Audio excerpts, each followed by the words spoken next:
Kekalahan Jepang. Proklamasi yang terjadi pada tanggal 17 Agustus 1945 merupakan tonggakan penting dalam sejarah bangsa kita. Peristiwa ini merupakan pernyataan bangsa Indonesia yang merdeka dan tidak mau lagi berada di bawah penjajahan bangsa lain. Proklamasi kemerdekaan Indonesia terjadi hanya beberapa hari setelah Jepang menyatakan kalah pada sekutu. Jepang sebenarnya memulai mengalami kekalahan sejak bulan Agustus 1942. Namun mereka masih mampu bertahan dan selalu mempropagandakan kemenangannya meskipun berbeda jauh dengan kenyataannya. Pengaburan bahkan pemutarbalikan informasi yang ternyata sudah terjadi di masa lalu. Bagaimana dengan di masa kini? Bagaimana sikap kalian dalam menyikapi informasi yang telah kalian terima? Tentu saja kalian harus senantiasa bersikap kritis dan tidak mudah dipercaya dengan informasi yang datang, agar tidak terperdaya oleh berita bohong atau propaganda. Di masa lalu, para pendahulu kita disajikan berbagai berita tentang kejayaan Jepang dalam perang agar bangsa kita mau membantu pihak Jepang.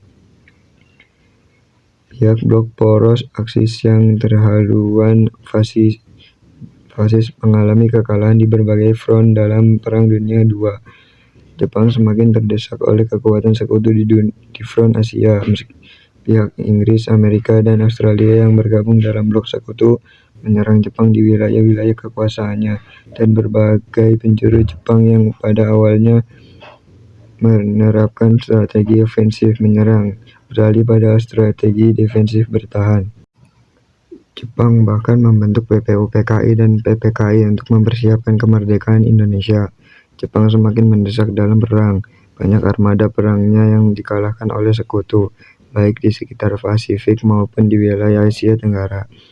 Salah satu pertempuran yang cukup memukul Jepang di Indonesia terjadi di Kalimantan, Tarakan, yang merupakan wilayah pertama yang dikuasai Jepang di Indonesia pada tahun 1942.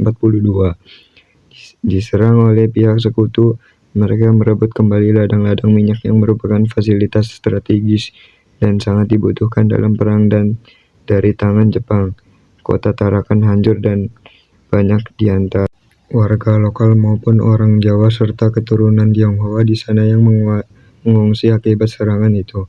Pada bulan Juli 1945, Australia menyerang Balikpapan yang merupakan salah satu wilayah penting bagi Jepang.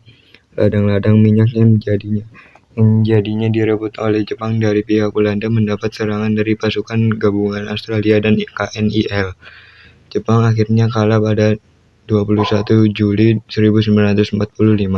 Serangan ini tidak hanya menghancurkan pertahanan Jepang, tapi juga menambah beban dan kesengsaraan bagi rakyat. Banyak di antara mereka yang kelaparan karena tidak makan selama berhari-hari. Setelah Jepang menyerah, pihak Australia kemudian membagikan makanan berupa nasi, biskuit, kedelai, dan sebagainya kepada rakyat Balikpapan. Selain itu, kedua pertempuran di atas masih ada juga beberapa pertempuran yang masih terjadi di wilayah Indonesia lainnya. Misalnya pertempuran di Morotai yang berlangsung sejak bulan September 1944 hingga Mei 1945. Pertempuran ini berlangsung cukup lama dan merupakan salah satu pertempuran yang berat bagi sekutu dan Jepang di Asia. Jika pertempuran ini ditalakkan, Balikpapan yang memakan waktu beberapa minggu saja dapat mengakibatkan kesengsaraan bagi rakyat Indonesia. Dapatkah kalian membayangkan penderitaan rakyat kita apabila pertempuran Morotai yang berlangsung lebih lama? Pihak sekutu tidak hanya menyerang Jepang di wilayah jajahannya, namun juga di negeri Jepang sendiri. Hiroshima, Nagasaki, dan Perang Dunia II telah berakhir di front Eropa sejak 7 Mei 1945. Namun Jepang yang bertempur di Asia masih belum kepada Jepang untuk segera sebagai pukulan terakhir kepada Jepang telah menjatuhkan dua bom atom di kota Hiroshima 6 Agustus 1945. dan Nagasaki 9 Agustus 1945. Jumlah korban yang meninggal di Hiroshima diperkirakan sebanyak Jumlah korban yang meninggal di 140.000 jiwa Hiroshima dari populasi diperkirakan sebanyak 350.000 orang jiwa 140.000 di Hiroshima. jiwa dari Sementara itu, populasi setidaknya 350.000 74 orang orang di Hiroshima. kehilangan nyawa di Sementara Nagasaki. itu, setidaknya Radiasi yang dilepaskan bom ini 74.000 orang menyebabkan kehilangan nyawa ribuan di orang meninggal Nagasaki. dalam hitungan minggu, Radiasi bulan, yang dan dilepaskan tahun. bom ini Sejak menyebabkan peristiwa ribuan orang tersebut, meninggal dalam tragedi hitungan bom di minggu, dua kota ini bulan, dan mengakhiri tahun. Perang Dunia II Sejak di peristiwa Asia. tersebut, Jepang mengumumkan tragedi bom di menyerah dua kota tanpa ini syarat mengakhiri pada Perang Sekutu Dunia II pada di Asia. 15 Agustus Jepang mengumumkan menyerah 1945. tanpa syarat kepada Sekutu Menuju pada proklamasi 15 Agustus kemerdekaan. 1. Pembentukan 1945. PPKI. Pada saat Jepang sudah berada di ujung kekalahannya, mereka membentuk PPKI yang terdiri atas perwakilan beberapa kelompok di Indonesia. PPKI bertugas untuk mempersiapkan kemerdekaan Indonesia, tidak seperti BPUPK yang anggotanya dipilih oleh pejabat militer Jepang di kalangan Angkatan Darat ke-16. Angkatan PPKI dipilih oleh Jenderal Terauchi yang merupakan penguasa perang tertinggi di Asia Tenggara. Oleh karenanya, anggota PPKI berasal dari berbagai wilayah jajahan Jepang di Indonesia. Pada 9 Agustus 1945, Soekarno, Mohatta, dan Rajimanwediningrat berangkat menuju Dalat, Vietnam. Mereka bertemu dengan Jenderal Terauchi pada 12 Agustus 1945. Apakah kalian tahu apa yang disampaikan oleh Terauchi kepada para pemimpin PPKI dalam pertemuan itu? Ia menyampaikan bahwa tidak lama lagi Jepang pasti akan memberikan kemerdekaan kepada Indonesia. Oleh karenanya, PPKI dibentuk untuk mempersiapkan pemberian kemerdekaan itu dan Indonesia diminta ikut bersama Jepang dalam perang. Para pemimpin kita kemudian kembali ke Indonesia pada 14 Agustus 1945. Beberapa surat kabar memberitakan tentang hal ini. Pernyataan Soekarno bahwa Indonesia akan merdeka sebelum jagung berbunga diberitakan beberapa surat kabar. Apakah kalian tahu apa yang dimaksud dengan pernyataan itu? Sepulang dari pertemuan dengan Terauchi di Saigon, Vietnam, pada saat itu Soekarno menyampaikan kalau dulu saya berkata sebelum jagung berbuah Indonesia akan merdeka. Sekarang saya dapat memastikan Indonesia akan merdeka sebelum jagung berbunga. Pernyataan ini merupakan sebuah kiasan yang bermakna bahwa kemerdekaan Indonesia akan segera diproklamasikan dalam waktu dekat. 2. Peristiwa Rangas Dengklok. Sehari setelah kembalinya pemimpin PPKI ke Indonesia, Jepang menyerah tanpa syarat. Pengumuman resmi mengenai penyerahan Jepang kepada Sekutu baru diterima di Jakarta pada 15 Agustus 1945, sore hari. Pranoto, 2000. Kelompok pemuda yang ada di Jakarta kemudian berangkat dan bergerak dan menginginkan proklamasi kemerdekaan dikumandangkan secepatnya. Jepang telah kalah dan tidak ada gunanya lagi menanti kemerdekaan hadiah yang dijanjikan. Kalian dapat belajar lebih lanjut mengenai pergerakan berbagai kelompok pemuda dan reaksi dari golongan tua hingga terjadinya peristiwa Rangas Dengklok melalui aktivitas 2 berikut. Kerjasama Pemuda dan Peta. Hari Rabu siang, tanggal 15 Agustus 1945 di Asrama Mahasiswa Kedokteran, Perapatan 10, sejumlah mahasiswa berkumpul untuk membicarakan ketegasan sikapnya setelah penyerahan Jepang dan pelaksanaan proklamasi. Menurut berita radio Australia yang mereka dengar, Jepang telah menyerah pada Sekutu pada 15 Agustus. Akan diadakan penyerahan kekuasaan. Di dalam pertemuan itu dinyatakan bahwa proklamasi harus dilakukan Bung Karno dan Bung Hatta sedini mungkin dan lepas dari pengaruh Jepang. Sore harinya, sesuai dengan rencana, sejumlah pemuda dan mahasiswa mengadakan rapat di ruang Lembaga Bakteriologi Jalan Pengangsaan Timur 17. Rapat dipimpin oleh Khairul Saleh dan di antara yang hadir.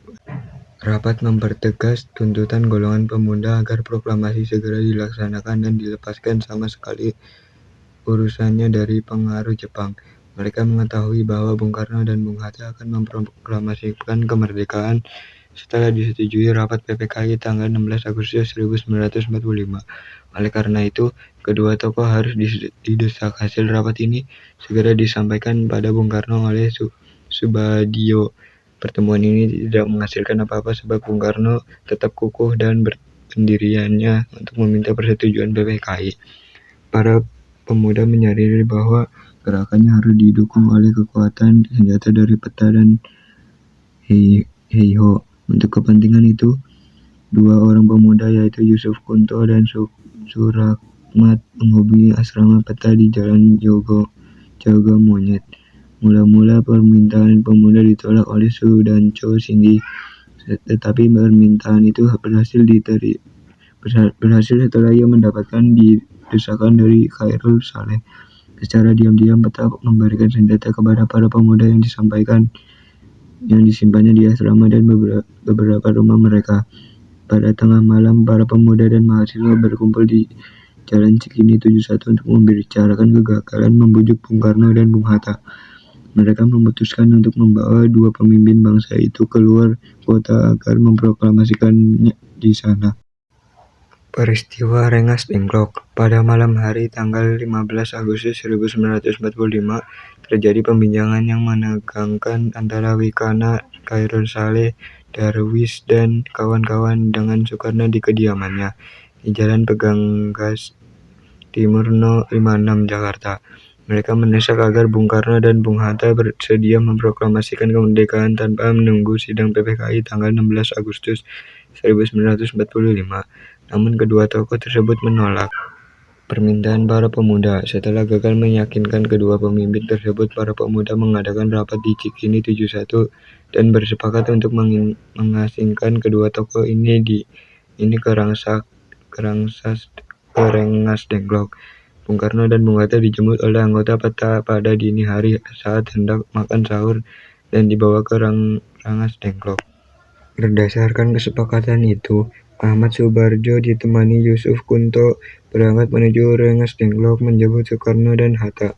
Sewaktu rombongan sampai di Rengas Dengklok, hari sudah mulai gelap. Di tempat itu, Ahmad Subarjo berhasil pula meyakinkan para pemuda bahwa proklamasi akan diumumkan pada 17 Agustus 1945.